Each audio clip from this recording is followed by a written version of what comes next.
Creating another portal in Minecraft Education Edition is a key step to exploring the game's dimensions. The process is the same as in the standard versions of Minecraft. It requires specific materials and a careful building process. First, you have to open your Minecraft. You can go for survival or just creative to go to Nether.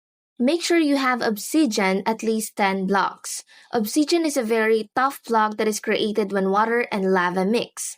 The most common way to get it is to find a lava pool deep underground and then pour a bucket of water over it. Build a rectangle that is 4 blocks wide and 5 blocks high. You can save 4 blocks of obsidian by leaving out the corners of the frame. The portal will still work perfectly fine. Once your frame is built, you need to ignite it to open the portal. Make sure you have your flint and steel in hand. Aim at the empty space inside the obsidian frame and use the flint and steel. The inside of the frame will fill with a swirling purple substance, which is the portal itself. The portal is now active. To enter the nether dimension, simply walk into the purple swirling block.